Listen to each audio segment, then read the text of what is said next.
Good afternoon, everybody, and welcome.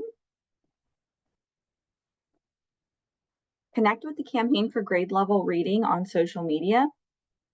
On Facebook and Instagram, like the page.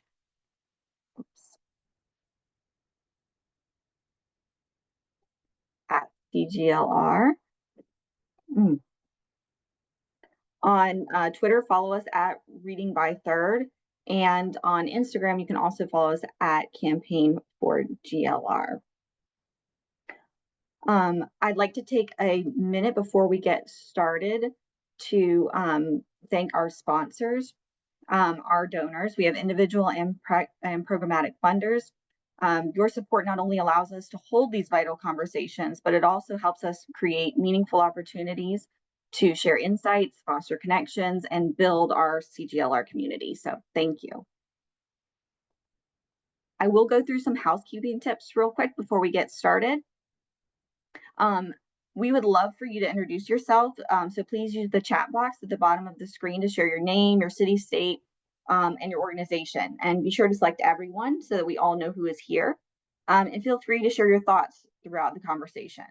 All of you are in a listen-only mode right now, the attendees, but we encourage you to engage through the chat box and also the Q&A box. So that's where you can post questions that we will try to answer as the webinar goes. So as you have questions for our panelists or presenters, you can go ahead and put those in the Q&A. We will have some Q&A at the end, but we will also have answering your questions throughout the webinar.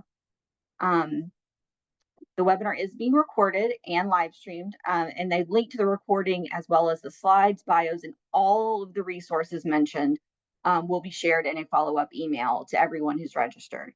And lastly, we will have a brief on-screen evaluation during the Q&A or actually towards the end of the webinar. So we highly encourage you to respond. This really helps us with our commitment to continuous improvement when we really do spend time listening to your feedback and trying to make sure that these conversations are reaching everybody who they need to reach. We have some upcoming sessions that we wanted to go through before we get started. So continuing our Decoding NAEP series, we have next week, we'll be talking about attendance. So if you saw the Education Recovery Scorecard came out today, and so we will have actually the author of that report, Tom Kane, will be on next week to talk about and Hetty Chang will be there as well, to talk about the connection between attendance and the NAEP results. We will also have another Decoding NAEP on the 25th. So that's just different context, different results. Then the following week, or no, 2 weeks, following week, we will have a partner webinar about for-profit childcare and sort of the private equity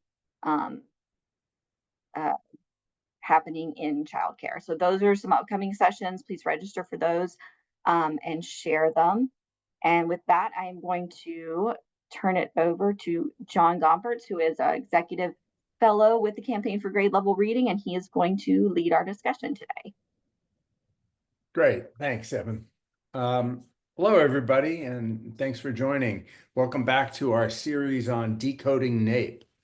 It's been almost 2 weeks now since the NAEP results were released, and let's just say the general media has moved on.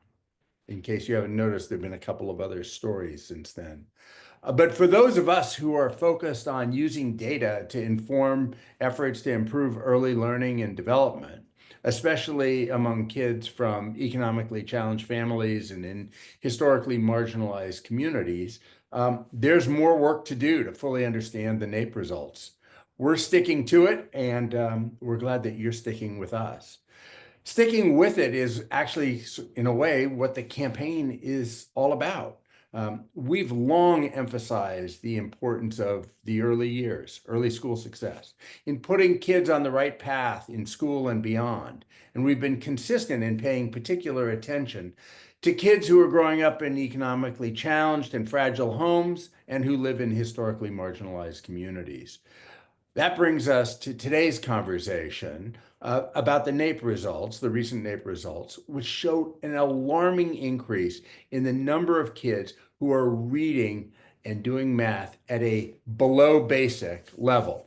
And remember, last week we got a little tutorial on what NAEP is and what these various levels mean. And we won't go back into that, but we can just agree, below basic, not good. Not good at all. So we're going to lead off today's session with a conversation with Mark Schneider, who until last spring was the head of IES at the Department of Education.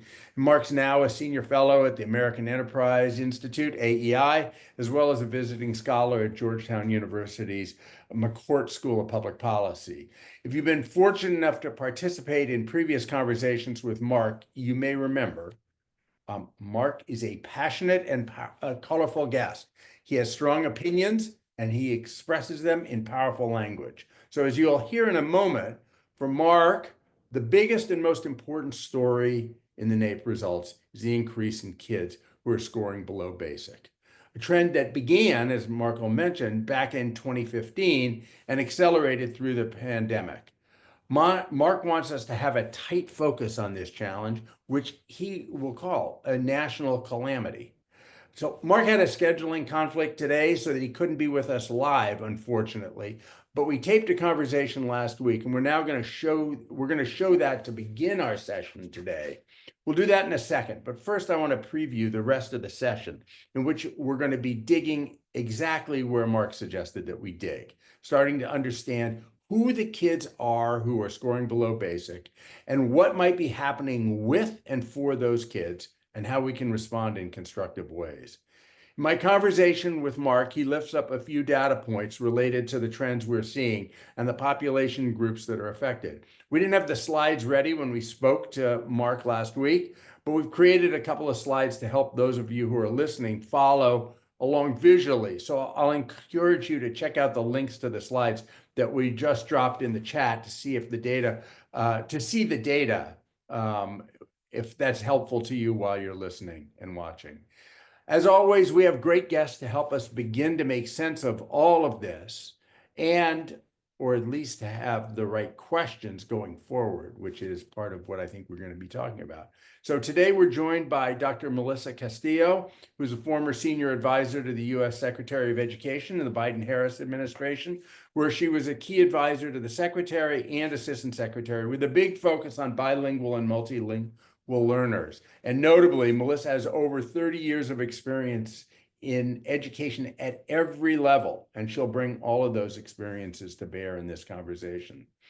Like Mark Schneider, our friend Ian Rowe is a senior fellow at the American Enterprise Institute, AEI, where he focuses on education, upward mobility, family formation, and adoption. And because that isn't enough, Ian also co-founded and leads Vertex Partnership Academies, a virtues-based international IB high school in the Bronx. And Katharine Stevens is the founder and president of the Center on Child and Family Policy.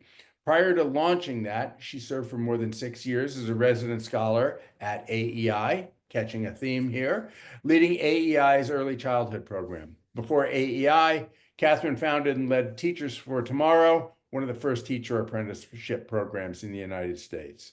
With that, let's lay the groundwork for this conversation about who's below basic and why by watching the conversation with Mark Schneider. Mark, welcome. Thanks so much for joining us today. Really appreciate you making the time and look forward to talking to you about the most recent NAEP results. Let me just start here. Like, what stood out for you in those results? Well, a couple of things. So we're going to concentrate on reading, given your interest, but I think one of the next frontiers is going to be math, right? Because the math results aren't as desperately bad as the reading results, but they're plenty bad. And if we think about what students in 4th and 8th grade and K-12 education now, what they need in the future for their lives, for their workforce, for their citizenship, they're going to need literacy and numeracy. But the results for the reading, the literacy part of NAEP is really discouraging. So what stood out? Yeah. So in 2002, the No Child Left Behind Act stipulated that 100% of American students would be reading at a proficient level. And I can't remember the time window, 10 years, whatever it was. Yeah. Okay. And a couple of weird things were involved in that law because as most big piece of legislation, there's compromises all over the place. So the goal was 100% proficiency, but states were the ones that were going to test the students on, grades 3 through 8 and once in high school. And they were the ones that designed the state test, and they were the ones that determined their own level of proficiency. So in a series of studies, the NAEP proved that states were lying to students, right? They were telling them that the progress towards proficiency was much greater than it was according to NAEP. So we were all working on proficiency for well over a decade. And in the meantime, what was happening that was even more disturbing than the failure to reach 100% proficiency, which was never going to happen, somewhere around 2011, things leveled off. So when I was the commissioner of the National Center for Education Statistics, I think I released 3 rounds of NAEP results, and it was great because every time we released the results, scores went up.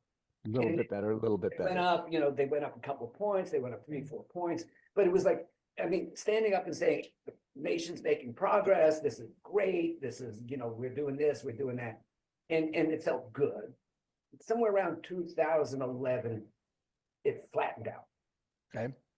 And then somewhere around 2017, the scores started going down. And the place where the scores went down the most were the students at the bottom of the distribution.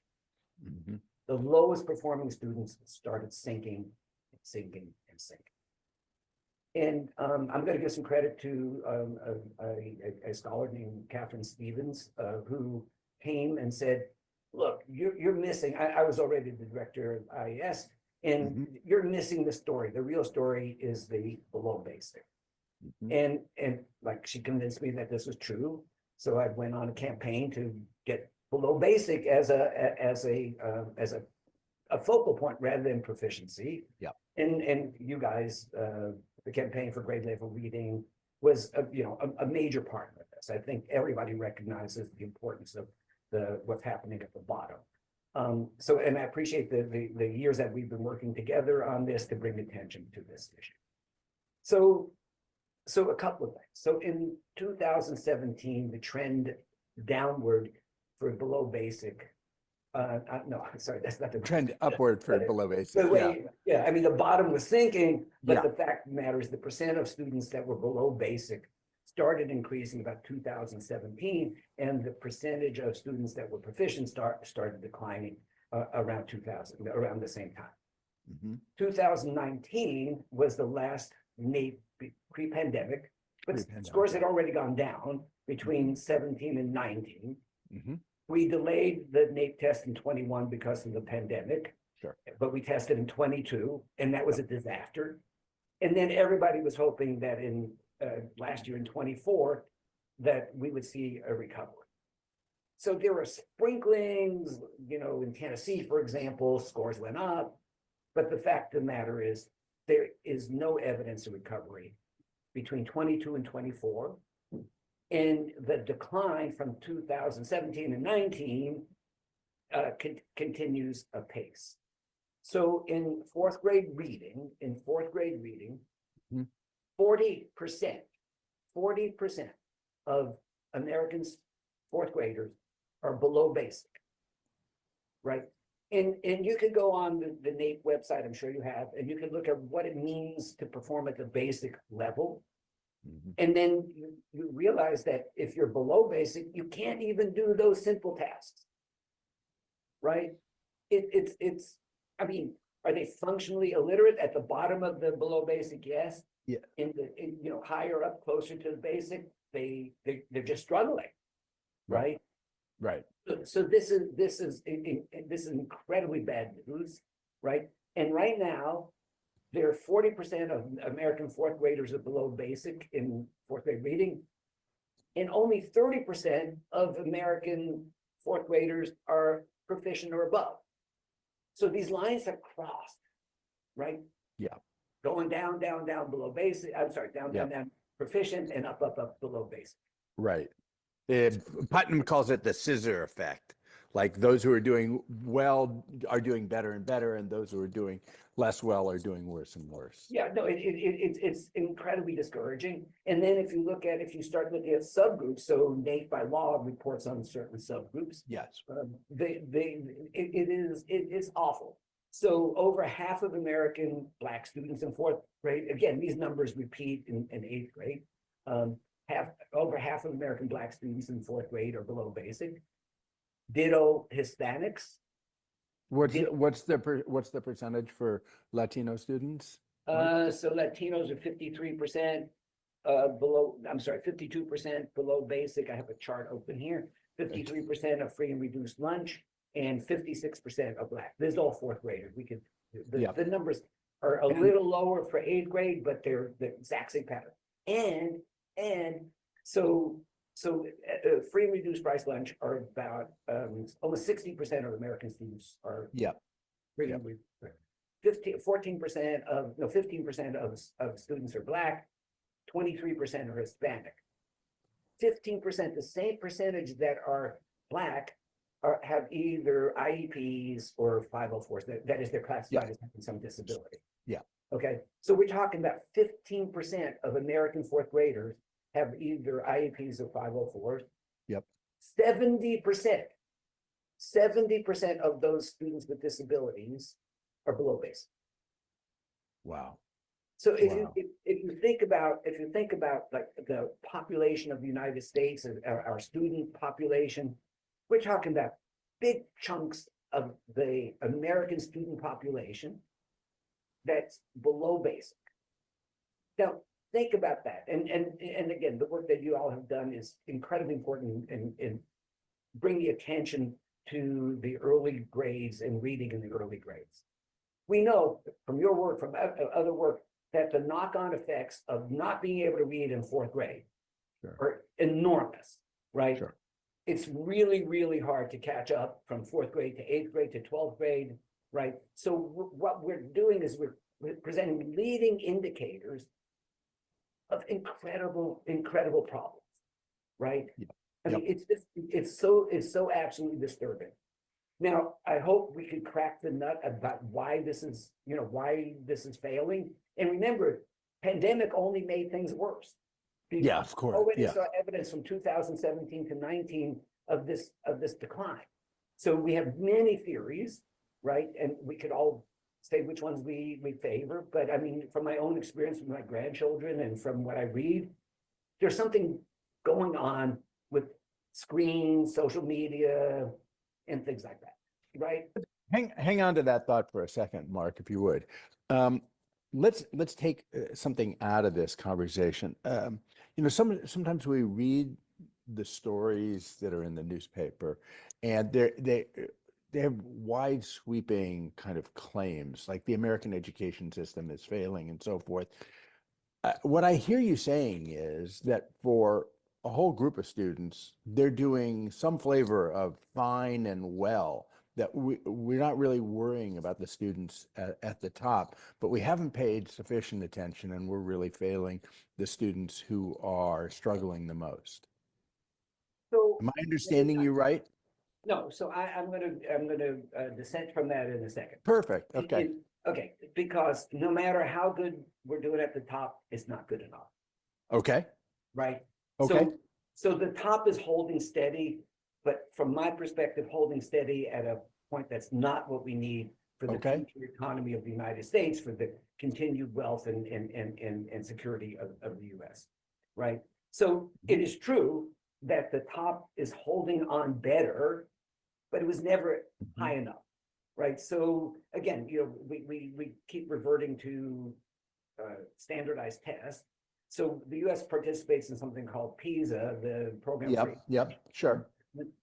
And the top of, and we always argued for many, many years that okay, maybe the bottom of our, the distribution is not very good, but our top students are as good as anybody.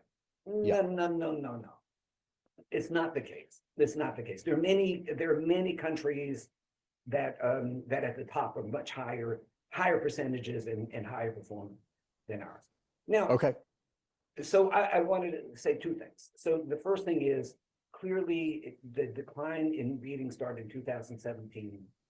Okay, and there's societal pressures, societal changes that most likely drove that. And the schools are not keeping up. They're not delivering the education that they need. We can come back to that in a second, because again, I think you guys have done an incredible amount of good work on this. So we have to remember that there's a real world out there and schools are just a part of it, right? Sure. Okay, that's number one. And number two, and I think this is the failure in the way we thought about education, reading and math. That is like, okay, so the CHIPS Act, right? We're going to start investing gazillions of dollars in bringing microprocessing development and manufacturing back to the U.S. We're going to build a fab in Arizona. Yep. We have enough electricity there? Maybe. Do we have enough water? Maybe. Okay, but I can tell you one thing that we don't have. HVAC, welders, constructors, right? Electricians. How in the world are we going to create these fabs in the middle of the desert, which means you're going to need a lot of HVAC? Right? Yeah. And now we're looking at significant parts of our population that can't read and that can't do math. So where are we going to get the people to build and staff the fab? Where are we going to get the people to keep them cool? Where are we going to get the people to keep the electricity flowing? These are huge sinks of energy, right? And electricity and air conditioning. How are we going to do that when the supply chain, which is what schools are, The supply chain of human beings, right? we're the supply chain for the future economy. Yeah. It's written off, so many students because they can't read, they can't write, they can't do arithmetic. Where are these people going to come from? So, Mark, when the NAEP results came out a few days ago, were you surprised by what you saw, or did you see what you expected to see?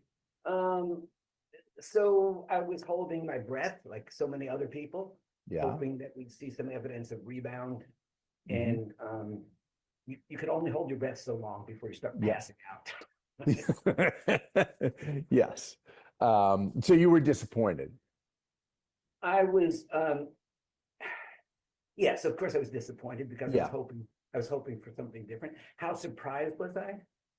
Not that much, because I think we had plenty of indications from other assessments that the bottom was falling out, and our own experience, right? Our own experience with, I have grandchildren. My two daughters are grown, but my experience with my grandchildren said like something's seriously gone wrong. Yeah. And some of it had to do with COVID lockdown, which went on way too long. And both my daughters are very successful. They're both single moms, but they're very successful. And watching the struggles that they had with their kids during this incredibly long lockdown and the aftermath. So I have a 14-year-old granddaughter, and she just doesn't go to school anymore. And if you don't go to school, if you're chronic absentee, you're not going to learn anything. Yeah. So and she's a really, really smart girl, and her school average is about 30%. So, you mentioned chronic absenteeism and the sort of the long tail of chronic absenteeism. Obviously, there's an intersection here between showing up at school and progressing in the way that we would hope people progress.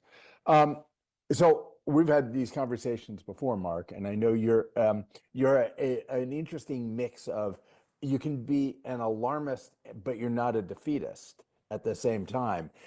You ring the bell for sure, and you ring it loudly. But you're a serious long-term observer of this, and you've been watching these trends, and I'm curious where you see, even if this is a pretty dark set of days, where you see some cracks of light When we talked earlier, you talked about some of the moves that schools and states have been making recently that give you some hope that we can reverse this trend. Talk a little about that. I wish I was, and thank you for the characterization, but I must admit, after watching all these things for so many years, it's like, are we really going to be able to turn it around? So I think this is I really think this is an emergency, whether or not it's like how great an emergency it is. How many alarms? Yeah, how many bells? Alarms Right. do we need to ring? Well, I'll leave it up to you to ring the alarms even louder than I am. But look, so here. To me, I'm going to do it. I'm going to go back ancient history, 1997. Great. So in 1997, reading scores, literacy was flat-wide, okay, which is way better than what we have now, where they're actually going down. And the science of reading was beginning to establish itself. So in 1997, looking at this crisis of flat literacy scores, we impaneled the National Reading Council under the NIH was the leading organization in that. It worked for 3 years and produced a report, the report of the National Reading. Yeah. In 2002, IES was created by the Congress, and in part of its mandate was driven by the results of the National Reading Panel. So a couple of years after it was founded, IES launched the Reading for Understanding. So in contemporary dollars, that would be about a $250 million project. It was focused on one thing and one thing only: how to make literacy more widespread and how to improve literacy. Mm-hmm. So $250 million later, IES and this concerted effort have produced enough improvements in the science of reading and enough attention that's when, again, this was going on at the same time NAEP scores were going up. So other things were happening. So that was the peak of the accountability movement, and other things were going on. Yep. But IES, the National Center for Education Research, which is one of the big centers in IES, spent $250 million on a concerted effort to improve the science of reading. And what we're seeing now is 40 states have adopted the legislation that says reading must be based on science. Mm-hmm, mm-hmm. There are a couple of problems that we come back to, like how are these being implemented? Yeah. Right. Okay. So after this period, somewhere along the line, the focal point of IES, just away from literacy, just sort of it just spread out. So last year in 2024, IES, the National Center for Education Research, gave out $102 million to 42 different projects, scattered across 13 different topic areas, and most of them are one-off. What we need is to go back and rethink the concerted effort that was evident in Reading for Understanding. So if we said, and I hope that we could get Congress to say this, 40% of fourth grade students are below basic in reading. It is a national emergency, and a national goal should be in 5 years to reduce that percentage by half. IES, get your act together, fund a concerted effort with that particular goal, right? That particular goal, reducing the percentage of students below basic by half. Without that kind of focal point and without that kind of drive, we're going to end up spending $100 million a year on one-off studies, on something that does this and something that does that. We know a lot more about how to organize science projects, how to drive things forward than we've ever done before, right? DARPA, the Defense Acquisition Advanced Research Program. Yep. Right, I mean, they pioneered in this. NIH is now under Jay Bhattacharya is talking about the importance of not scattered basic research, but focused, mission-driven work. We need that kind of perspective. We need to say, we have a national emergency. I'm giving you 5 years How much money do you need? Let us know, right? Stop funding all these one-offs. We have a national emergency. 5 years from now, I want that percentage of students that are below basic cut in half. Without So that Mark, kind of concrete yeah. action and a specific goal, we're just going to flit away the next 5 years. So Mark, you talk about a concerted research to practice kind of effort, right? I am curious, and then I think we can leave it here. I'm curious what you want to know. You mentioned a lot of people are paying attention to this. A lot of states have taken action on pedagogy around literacy. What do you want to know, and what do you want to see done in those 5 years? And I know you can't be exactly precise, but directionally, what do we need to do here?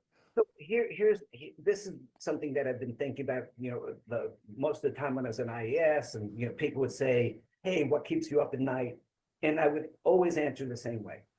Why is it that of all the fields in education research, we have the strongest science in the science of reading? Why hasn't that translated into better results? And why is it, and this to me is, it's both a wonderful thing and a puzzle, why did it take Emily Hanford and sold a story to get this change happening, right? And no insult to the work I did and IES did and you did. I mean, if it wasn't for Emily Hanford, probably we wouldn't have 40 states that have included the science of reading in their legislation. Okay, so that's number one, is like, why haven't this crisis, why haven't we been able to affect people? Right, that's number one. Number two, so the science of reading is established. 40 states now, are demanding it. But we've known about the science of reading, about how to teach reading for a long time. Yep. We're ed school, right? How could ed schools have propagate junk science, which they've done? Why haven't ed schools stood up and done their job? That trained teachers, here's the science of reading. This is how you teach reading. So what happened there? And the second thing is what happened, and I know this because I taught for 3 years, right, in a middle school. The principal say blah, blah, blah, the assistant principal say blah, blah, blah. You close the door, right? And you do whatever you want, right? And Right. I mean, that's a bit of an overstatement, but it's pretty much true, right? And in the school I taught, in a middle school in Manhattan, and if my students didn't rebel and run out in a hallway and beat up each other, I was a good teacher, But what I know about pedagogy, very little. Okay, so what is going on in the implementation?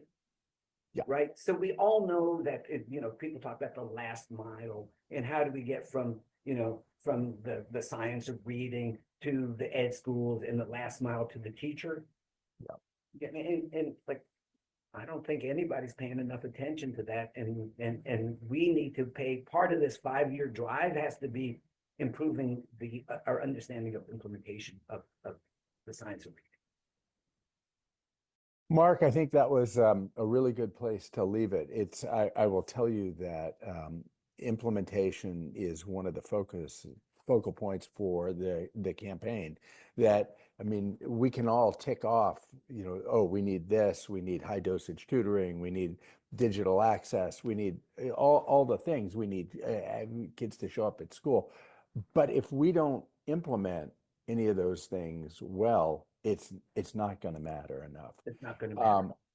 I just want to thank you warmly for bringing the information and the passion and the demand to this conversation, because I think it's so in line with what the campaign believes and what we need. So we hope that we have many opportunities to talk to you going forward, and opportunities to partner with you on this work. Okay, my pleasure.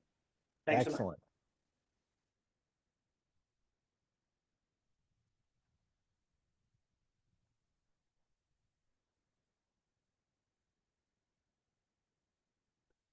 Okay. Sorry about the volume at the beginning of that. As you could probably tell, talking to Mark can be exhilarating and exhausting at the same time. Woo! But we want to take up Mark's challenge to better understand what the data does and doesn't tell us about who's below basic and why. And in a moment, we're going to ask Katharine Stevens to join us to go through some of the statistics that Mark mentioned. I saw some of the chat. People want to see some more numbers and charts, and we got numbers and charts coming your way in just a second. But first, I want to do another little NAEP 101 by talking to Ian Rowe about the survey element of the NAEP test so that we understand the source of some of the information that we're talking about today. So Ian, can you come on screen and join us now? Ian Hello, secretly, John. Ian secretly is in the Tallahassee airport, and he's hoping for not any announcements while we're talking. So, Ian, thanks so much for joining us. I want to talk about your thoughts on the intersection of educational attainment. Yikes. But first, can you help us understand a little more about what we do and don't know about the kids who scored below basic? And let's just start with this business about the survey part of NAEP. We know the kids take a test, a 25-minute math test or a 25-minute reading test, but then after that, there's a survey, and a lot of what we're talking about is actually drawn from the survey. So, Mark, Ian, can you take us through a little bit of that student survey? Sure. Well, first of all, John, thank you, and thanks for the opportunity to participate. Yeah, Sure. listening to Mark, it definitely is sobering. And I would encourage, as someone who runs schools, in any given classroom, you might have 25 students, and a certain segment is not doing well, and you really want to dive in and understand what are the factors that are driving those kids not to do well. But you also want to analyze those kids that are doing well and what those factors are. So I would encourage, maybe there's another webinar on those students who are achieving advanced proficiency. And what is it that we can learn from them that we can replicate? And I think the analysis on both sides would be very powerful. And just to reiterate some of the data that Mark shared, this 2024 report, there are now more fourth grade students below basic in reading than there are students who are proficient. I mean, that is a crucible that we've crossed, which is terrible. Okay. I will say that your question about the survey, NAEP, as most of the listeners know, is mandated by law to collect information both in school and out of school. Uh, uh, information like class, race, gender, geography.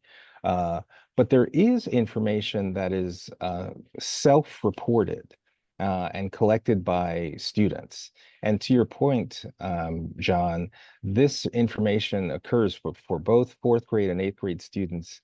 Students to take a 35 question survey after having taken an assessment, which I think Katharine Stevens says goes beyond 25 minutes, is potentially up to 90 minutes. And after that, and I think we may have, I think, Sierra, we were going to display the survey itself. Survey so people get just a flavor of the kind of things that are being asked. Scroll through that a little bit, Sierra, if you can. Thanks. Yeah, so this questionnaire includes things like, how many books do you have in your home? Who do you live with? Do you live with your mom? Do you live with your dad? Do you live with your grandmother? And so the information could actually be quite powerful in understanding what are some of the contextual factors that may be driving the outcomes that we're seeing. So for example, I think it's maybe question 14 is the question that asks about who lives in your home. If you go to that, yeah, there it is. Do any of the following people live in your home? And you can choose mother, stepmother, foster mother, father. So like this, for example, could be a question that you could almost reverse integrate to get a sense of what's the family structure within that child's home. And then you could maybe make some macro analysis based on that factor. Part of the problem, though, is NAEP doesn't report on that data.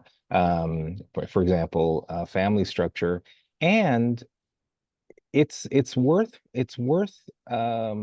considering, is this reliable information? You know, a fourth grader, a 9-year-old, has just finished taking a 60 to 90-minute exam. They're now taking a survey, which is about 35 questions. And a lot of these questions are not necessarily kid friendly.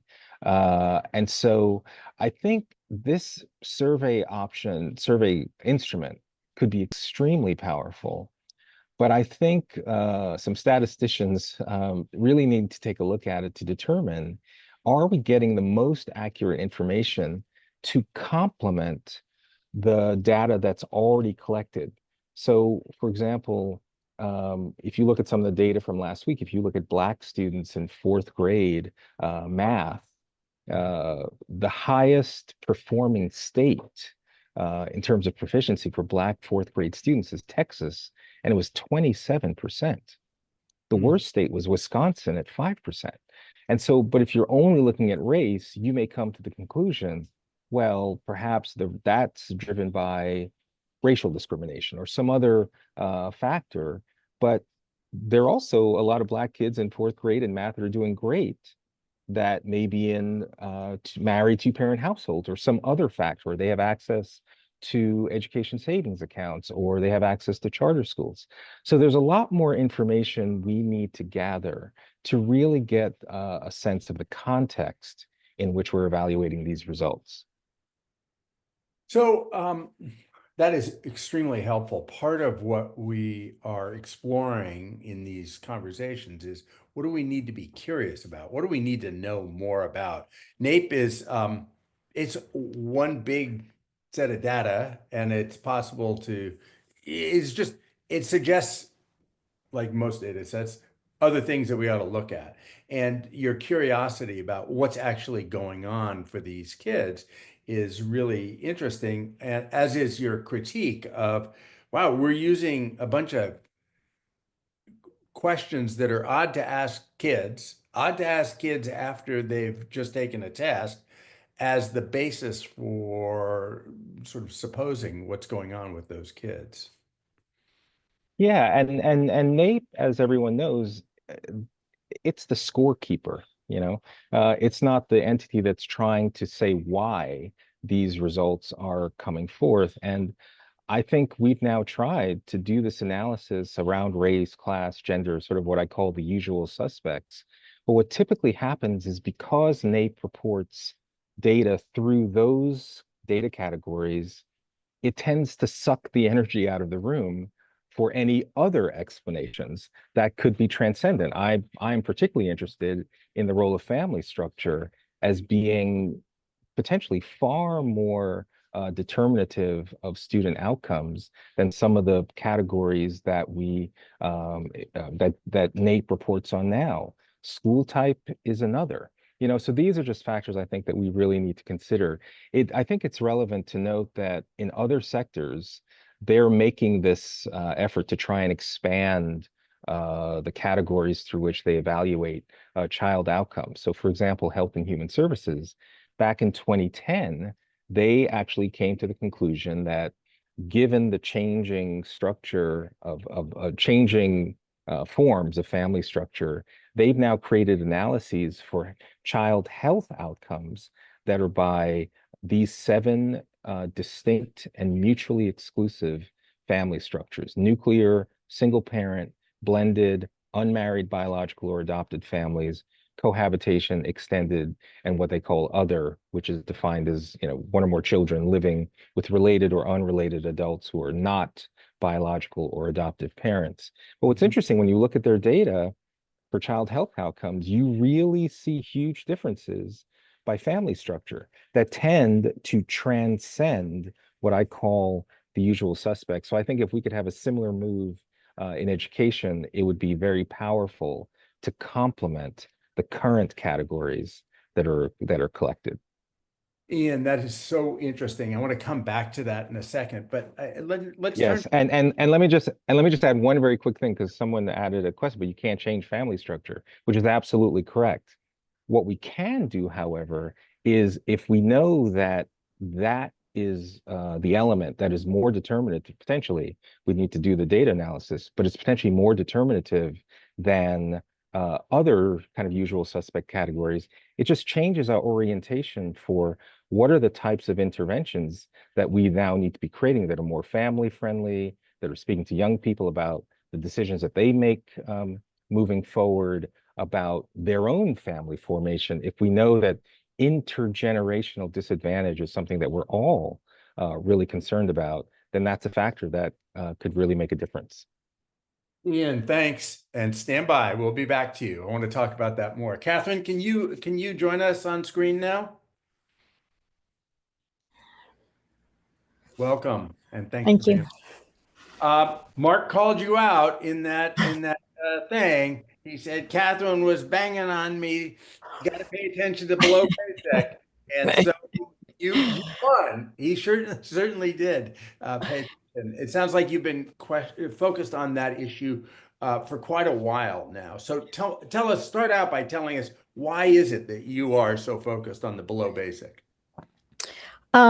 Yes. So as you mentioned in the introduction, I've been working in early childhood for a long time, about 10 years now. However, I have a background in K-12, and that's actually been really valuable because it's giving me a kind of a comprehensive picture of child development from prenatal through. I kind of stop at 12th grade. Other people continue on after that. And I did a report, which maybe you guys will be sending out, called Still Left Behind, how America's schools keep failing our children, in which I wanted to look at a couple of different things. I wanted to look at achievement disparities, and I wanted to look at state by state variation that was obscured by the way we're reporting things. So let me just quickly show a couple of graphs that I think will highlight what I, as I'm a kind of a data nerd, and so I just like to spend way too much time crunching through data, which I guess IAI is about to put me out of business, but whatever. There are a lot of data nerds on this webinar. Believe me, Yes, yes. a really good audience. Okay, perfect. Yes. Okay, so what I had noticed is this was let's see, maybe I started, I think 6 or 7 years ago, until very recently, NAEP scores were reported by averages. So all the graphs showed the average going up and going down, or mostly going, as Mark pointed out, going down. And the disparities were shown in terms of averages. So, for example, this would be a typical chart which shows this, bad disparity, which is that, I'm sorry, go right back, please. Go back. Next slide. Yeah, stay on that slide. Thank you. So what this shows is that white students are performing, say, a lot better than Black students. Black students' average scores are 10% lower. So I started to think, well, what is that telling us? And I, as this next slide is going to show, what I have concluded is that average is actually obscuring crucial disparities, especially at the lowest performing levels. So here what we see is that while there was just a 10% difference in the average scores, when you look at the percent scoring below basic, Black students, the overall average Black student group of Black students are 2.5 times more. Black students are scoring below NAEP basic. That's almost half of Black students, compared to less than a fifth of white students. So that's one way of looking at it, right? But the other way of looking at it, and this is why I was really focused on below basic, as you guys probably, people on the call know, there's long been this focus on proficiency. And then people say, well, proficiency is, and there's good arguments made, proficiency is not the appropriate standard. So then people are saying, oh, we should focus on basic. And I don't know about that. I don't know about that. I don't know which is correct there. But what is pretty clear is that if students are scoring below basic, it's reasonable to say they are likely to be at some considerable risk. So, of course, some of them have a bad day when they're taking the test. But if you look at what that test measures to score basic, if you're scoring below NAEP's lowest level, Gotcha. that to me seems like a reasonable place to look. Okay, so if you could go to the next slide. Another very common way of looking at this is breaking down into smaller subgroups, right? So we all know that the intersection of race, ethnicity, and income is really important. And so you see on the far left that higher income white students their average score is 278. Far right, average score of lower income Black students is 240.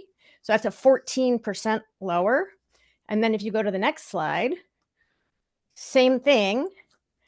You look at those disparities in terms of the percentage of kids scoring below basic. So you have 14% of higher income white kids scoring below basic, as opposed to half of lower income Black students. And that is a much more vivid issue than a 10 or 14% difference in an average score where we don't know. Now, in that average are Black students, lower income Black students who are scoring much higher, and lower income Black students that are scoring much lower. But it's all mushed together, so we can't see exactly how many kids are in this lowest performing group. Gotcha. All right. So how have the shifts in the way that NAEP presents its results improved our understanding of how kids are doing, and how should that inform our actions? So I have been amazed and thrilled over the last couple of weeks, seeing how widely now in the media, thanks to I think largely thanks to Mark's tireless ways. Maybe your tireless ways also. That newspapers are just focusing on the percentage of children below basic, which I think actually is a more compelling common sense way of looking at it than these averages, which you've seen the media they never really seem to understand, but below basic, they can understand. However, what I would like to suggest is that even when we are breaking down by race and ethnicity, and even when we're breaking down by income, those subgroups are overly broad and they are obscuring crucial nuance. So if we go to the next slide, you'll see here, this is what I showed you before. This is overall. These are the percentage of Black kids, Black students. These were 8th grade reading that I looked at for these graphs. But as Mark pointed out, it's the exact same patterns across the board. Yeah. So it really doesn't matter. In any case, so 46% of Black 8th graders are scoring below basic. Now, when we go to the next slide, this slide shows when you take Black students and you disaggregate Black students by income, maternal education, and family structure, there's gigantic variation. Within that one category, there's a subgroup ranges from 17% scoring below basic to 64% scoring below basic. So when we just say Black students are scoring 46% score below basic, that in and of itself is still obscuring huge amounts of crucial nuance. So if we go to the next slide, we can see the exact same thing is true of white students. So there you have 18% are scoring below basic. Now, when we go to the next slide, what we see is it looked great. It looked really great, but it's not great. And so there could be, we could be sort of imagining that, well, white students are fine because 92%, whatever, 82% are scoring basic or above. However, that is in itself an average, which is obscuring large groups of particular white students that are failing. So if you go to the next slide, this is again breaking students down by race into subgroups of race, ethnicity, and income, which is, we know this, right? And so you see that that with white students, right? So this is eligible for free and reduced price lunch, which is a really imperfect measure, but there is considerable correlation with performance. So within any one racial ethnic group, there's big variation in the percentage of kids scoring below basic by income. When we go to the next slide, what we see is that you take lower income Black students. So these are the students that were the highest, the largest group of students performing below basic, and within that group, there's huge variation when you add the factors of family structure, maternal education, and family structure and maternal education. So this is low income Black. The income is held constant, and race is held constant, and yet these other family background factors are having a huge impact. So if you go to the next slide, same exact thing. So 31% of lower income white students score below basic. So we could say, well, we're really looking at a pretty specific group here. Then you go to the next slide, and you see that again, there are some students in that group. As to Mark's point, there's a significant proportion of kids in every single subgroup scoring below basic, but the variation is gigantic. So when we go to the next slide, Ian has mentioned family structure. That's something that is that some people are really that their research has showed that what is reflected here, that kids in two-parent families do much better on NAEP. So that only 21%, which is still pretty high, but still 21% of kids in two-parent families score below basic. So you can look at this graph and you can think just like with race, ethnicity, and with race, ethnicity, and income, you can think to yourself, well, that really points us in a clear direction.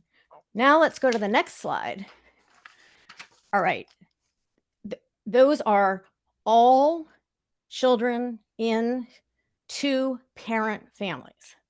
So within that group of children in two-parent families, when you break it down by race, ethnicity, income, and maternal education, again, there are some kids in two-parent families that are doing much, much better than others.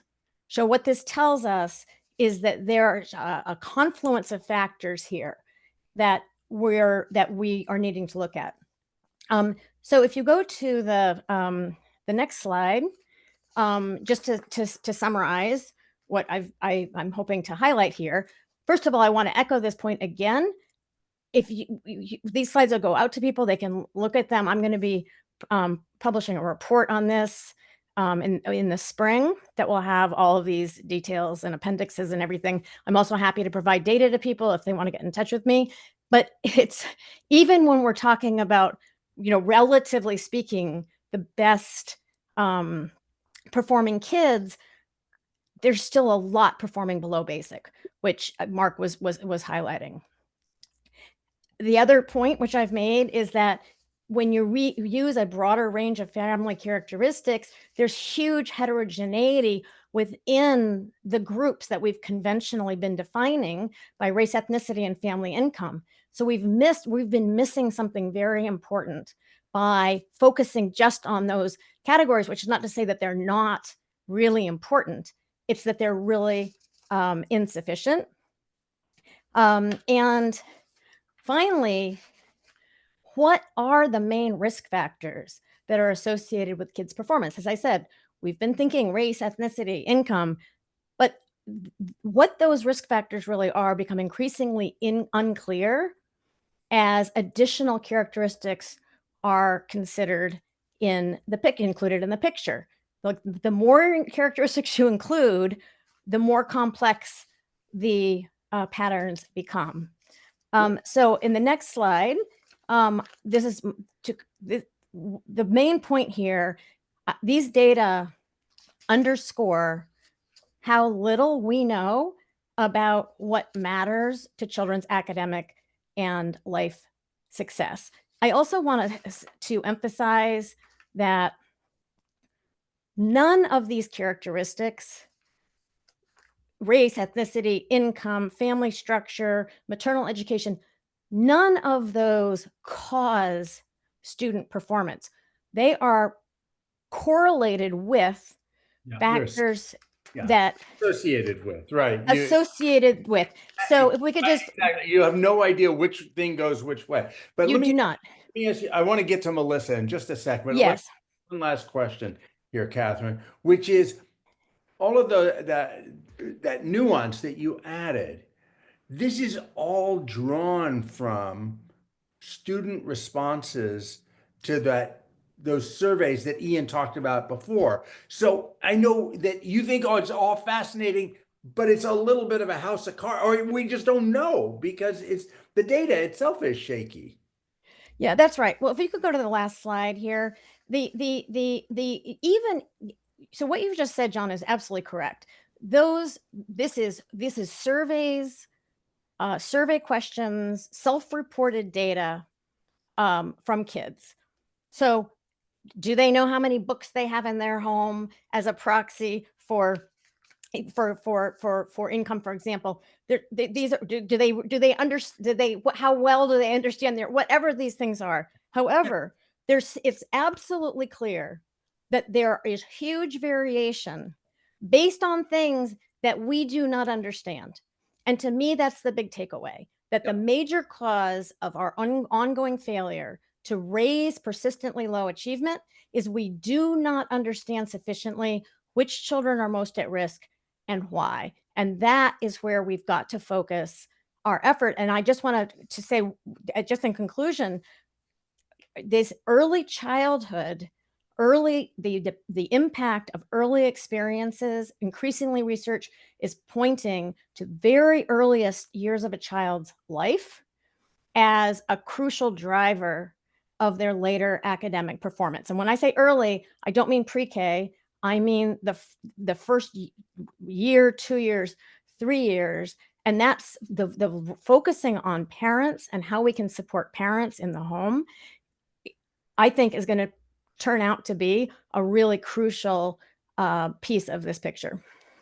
Fantastic. Thanks so much, Katharine. We could go on for a while and dig, but I gotta bring Melissa into this conversation. Melissa, thanks so much for your patience as we transition to you. You've worked at every level in the world of education. Tell us your reaction first just at the highest level. Tell us your reaction to the NAEP results, and specifically to what Mark talked about, the number of kids who are scoring below basic. Sure. Well, thank you for having me. And I think Katharine's kind of a hard act to follow. As she was speaking, my head was just, I look like a bobblehead going up and down and just yes. But in terms of thinking about some of what Mark shared and our students that are below grade level, and there were some really key pieces that stood out to me that Katharine also mentioned, and it was that some of the nuances that are missing from our subgroups, and she so beautifully articulated what some of those are, especially for our Black students. And I do think that's especially critical, which I'll talk a little bit about in a minute here, in terms of what else do we have to think about and what more do we need to know about our students if the data is really going to help us to make very strategic, very targeted decisions on how we're going to address those students and begin to really not just ensure that they're progressing and that we're closing gaps, but we're going to need to close gaps while we're also accelerating learning. And I think that's really important to think about.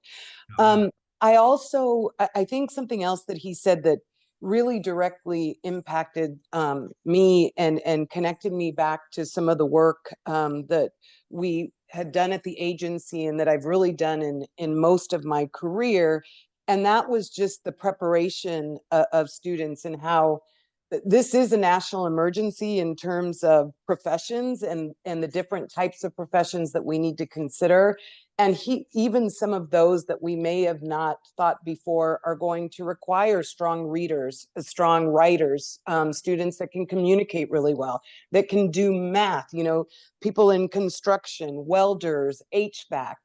And I thought about something that we have really been trying to elevate, and that's the influence and impact of language in these cases, and how we are a very monolingual country that is really not leaning in and leveraging to what we know language acquisition can do to support us in better preparing our young people, or that supply chain of people, right, for future employers.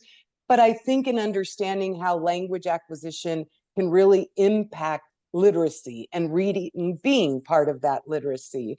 I also think Mark's point in terms of IES and this, how can we have a concerted effort around reading comprehension and understanding and what that could mean. I think that is really important, but I think that's particularly only of great significance if we're also making sure that we're understanding the research specific to different demographics and types of learners, which many of my students are going to be those that fall into that below basic and probably way below that as well.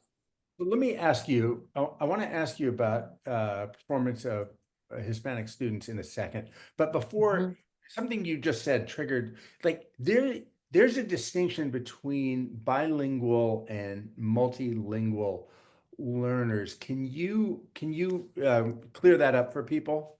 I would love to, because I think that's important, and that's where we sometimes struggle with how we then explicitly address each type of learner. And I think along with Mark's point of this concerted effort, I think what should come along with that is also ensuring that we're speaking the same language when it comes to the different types of learners that we need to meet the needs of in schools. So I always think it's important to really make a very explicit distinction between what is formally known as an English learner and outlined and defined in Title III, and what is now meant by a multilingual learner. Many states have decided that they are going to label their students who have formally been identified as English learners as multilingual learners in order to take a more asset-based approach in meeting their needs and leaning into and leveraging their strengths.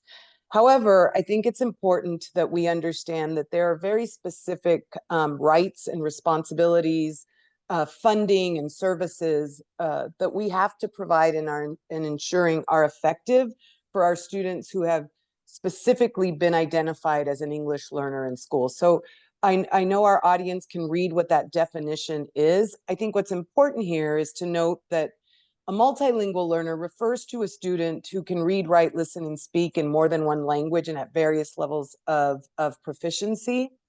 And that oftentimes our English learners, depending on the types of programs they're in, or if their heritage language is perhaps also being taught and built at home, can fall into that category of multilingual learners, but not all multilingual learners have been explicitly identified as English learners. And that distinction is really important because it ensures that we address the nuances that come with each of these types of children, as well as really leverage those that are overlapping for both of them. So Melissa, it's really important to recognize that Hispanic, Latino kids are not the only English language learners in our schools. There are kids speaking all kinds of languages in our schools. That said, Hispanic students are the largest group of students that are English language learners, and the results in the most recent NAEP for Hispanic students are really discouraging. Really, really discouraging. I want to ask this next question appropriately. And in fact, I'd love your guidance on what's the best way, the right way to open this inquiry about like what's going on with Hispanic students that we see this decline that is so sharp. Take it away. Help me out. Sure. Help me out. Okay. Help us out here. So I think part of this has to go to kind of some of the points that Katharine made, right? In terms of those other, again, nuances, family structure, all of those things are also key when we think about our Hispanic students, our Latino students. Something that I think is especially important is that we think about the language component here, right? So our English language learners make up about 11% of our overall student population, and 79% of our English language learners are Hispanic and or Latino students. And I think that it's important to note that because language does matter when it comes to what we do with students, how well they succeed in school, and so on and so forth. So I think that's a really important thing to remember. But I also think when we think about this particular subgroup in particular, that there are a lot more questions that we need to ask, and that percentage of Hispanic and Latino students, which can go anywhere from, depending on what state I am, to 5% all the way up to a state like mine, Arizona, that our Hispanic population makes up about 46%, almost 47% of our overall student population. So it's the largest single population. That's right. That's right. So I think if we go to the next slide, I'm going to go into, I think you kind of asked me like question 2 and 3 all together. I'm going to try to answer these in one swoop here. But I think it's thinking about who these students are, John, and really taking a deeper dive into the data. Katharine made really clear that we have to understand the data a bit more, right? Mark mentioned again, understanding the nuances of these subgroups. And as I've done work at each of the levels of this big, pre-K 12 ecosystem at the federal, state, local, and site level, what I've realized is that the further we get away, the easier it is to kind of generalize the strengths as well as the needs of our different subgroups. And so I think it's important for us to really take deeper dives into who our students actually are, right? Who are they? And what are the unique features, characteristics that they come to school with? And I think as we learn those, we're not only learning about them, but we're learning about the families that they spend, all of their other hours with, the communities that they live in, which we know, especially in certain demographics like Hispanic populations, have a huge impact and influence on their learning and the experiences they have and the culture that they're involved in. I think that it's also important to determine, what then does the data tell us specifically about their strengths? And what I mean about this, about what I'm trying to point out here, is that I think we might also need to consider other measurements that are scientifically based, right? Are based on scientific understanding of bilingual language acquisition, especially for our English learners that are part of our Latino demographic. Okay. And once we understand that, who needs to understand what that means? And I think that ties to what we learn about the science of reading, right? Which has become a huge wave across the country. In Arizona, we also have legislation that's made very clear the types of training that teachers have to take. But unfortunately, we didn't necessarily explicitly speak to what that means for different demographics of students like English learners. So it was really our responsibility at the state level to ensure that we not only provided guidance, support, training around the science of reading, but the training that spoke to what does that mean if you're learning how to read in Spanish, not in English, or what does that mean if you're learning how to read in English while you have come to school with your first language being a language other than English. Sure. I want to invite everybody. We don't have enough time today. I apologize, and this is all so interesting. But Katharine and Ian, can you come back on? Ian, I hope you're in an okay situation to come back on.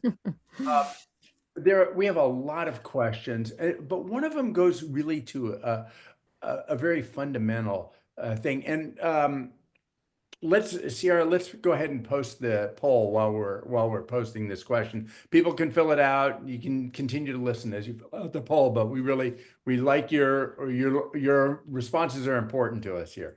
So Nikita is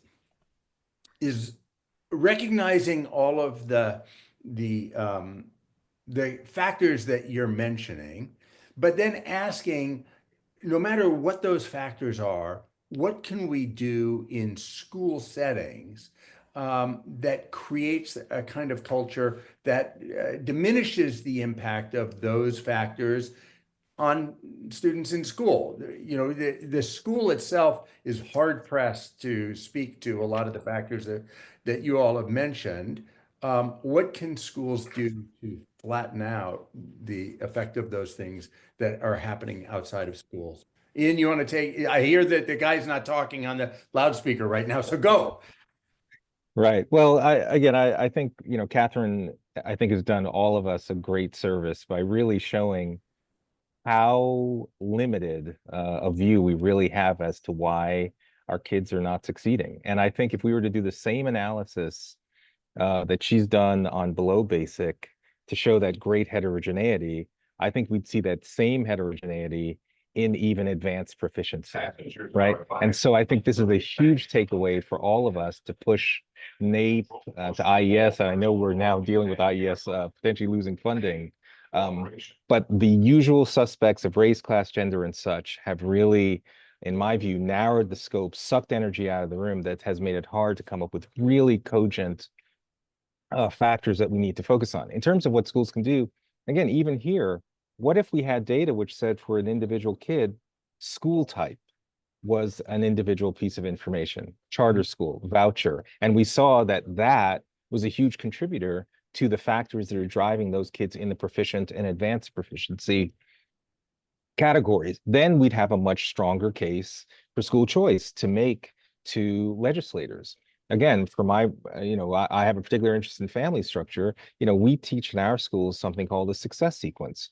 You know, data that says if a young person completes just their high school degree, then gets a full-time job of any kind, so they learn the dignity and discipline of work.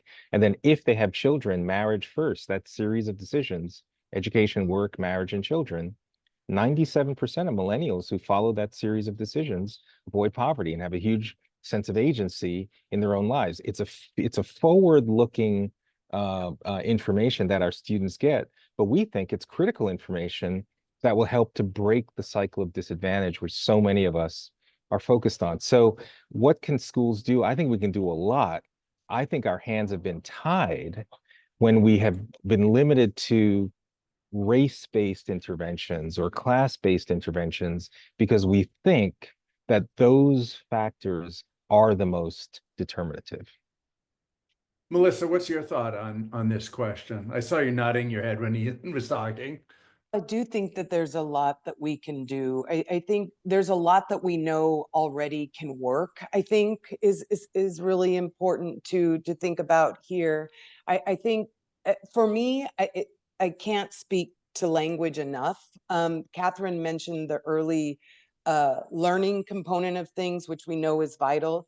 And we know that language starting at an early stage can really have a positive impact and influence on accelerating learning, what it does for cognitive development. So many things can happen. And so I think it's really it's learning more about our family structure. It's learning more about what students strengths are, and how do we lean in and leverage those in a way that is not only going to be beneficial for some of our kids, but all of our kids. And so I think following the science is important, but I think doing so in a way that we're measuring ongoing so that we know when it's working and how it's working. I think somebody also mentioned that, you know, we also have to pay attention to where it's working and how can we learn from where it's working, because we know some kids are having success.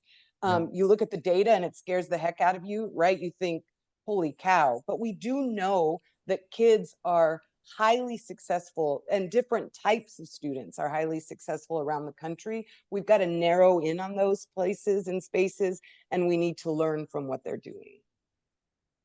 Katharine, you want to add quickly? I have a couple more questions I want to get out there. So very quickly.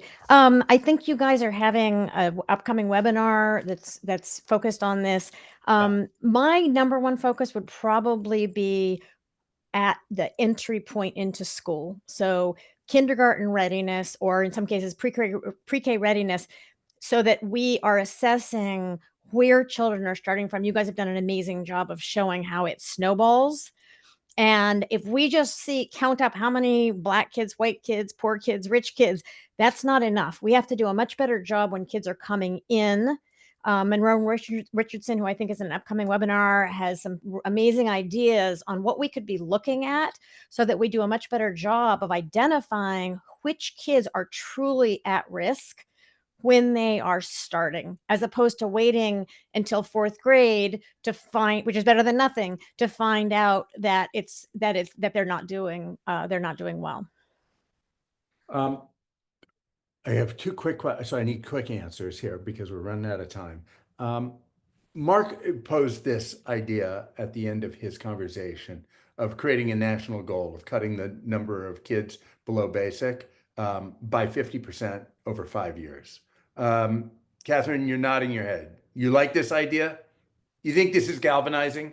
It is. I mean, it's like what gets measured gets at least counted, right? So, I mean, I think it's clear.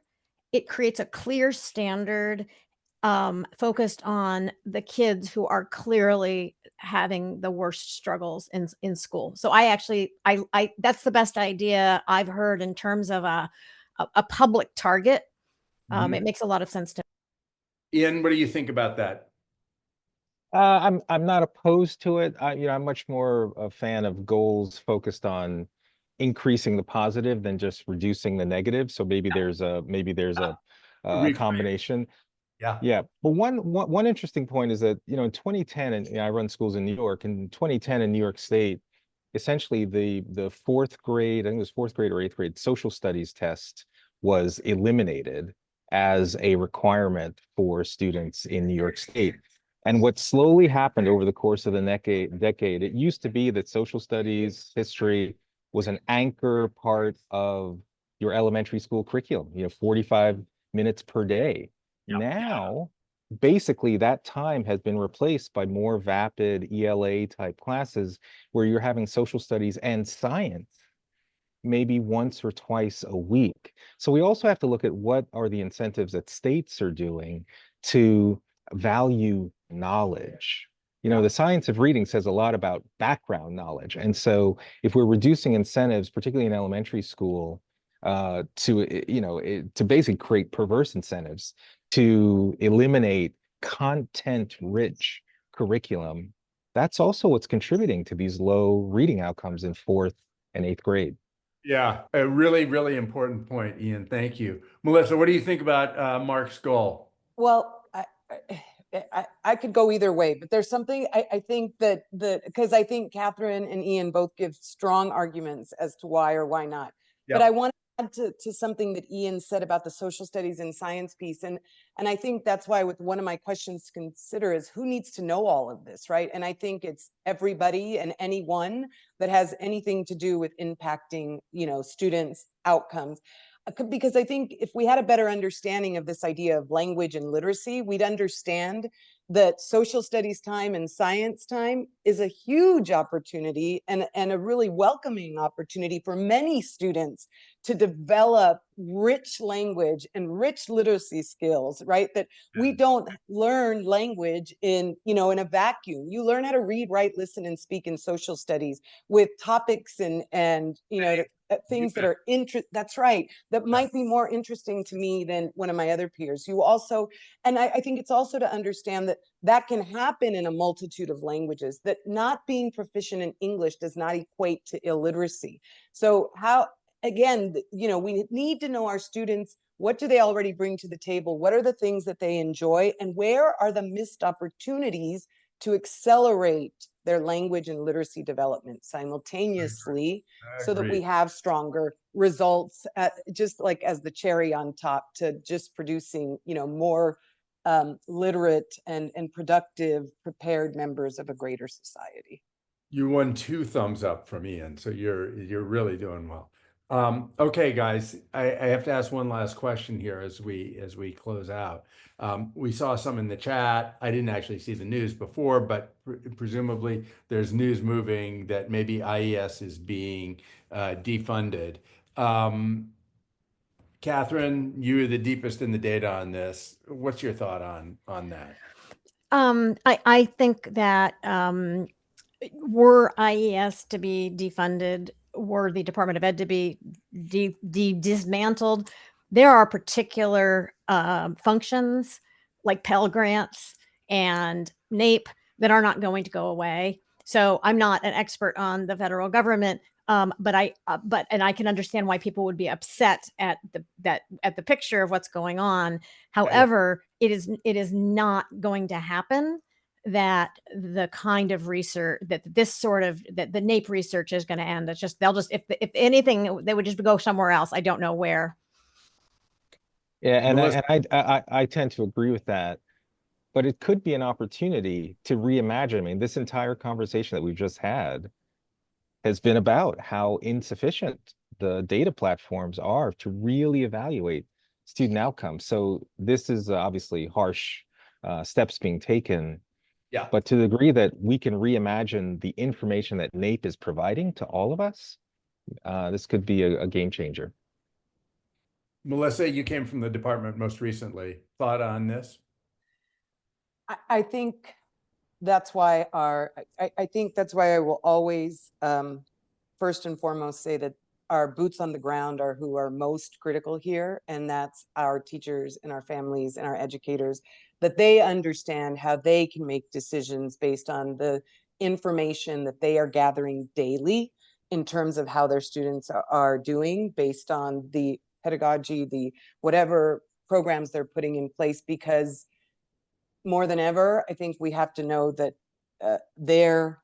the decisions they're making, what they're learning about their students, is probably going to have the biggest impact on what happens with our students. Because I don't know that we also know that research is something that takes time. I don't think we should ever stop paying attention to it. I don't think we should ever stop collecting it. I don't think we should ever stop disaggregating it and discussing it.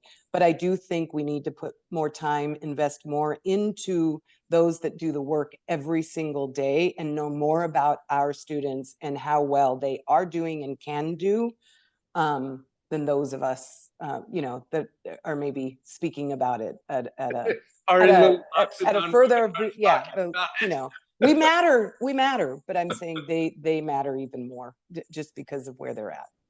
Totally. Sierra just put up on screen what's coming up. We're going to continue to decode NAEP, the NAEP results, and huge thanks to Mark, who isn't here right now, but to Katharine, to Ian, to Melissa, and to all of you who joined the session today. And we'll look forward to seeing you next week and beyond. Thanks so much and have a good evening. Really fantastic. Thank you. Thank you, everyone. Thank you.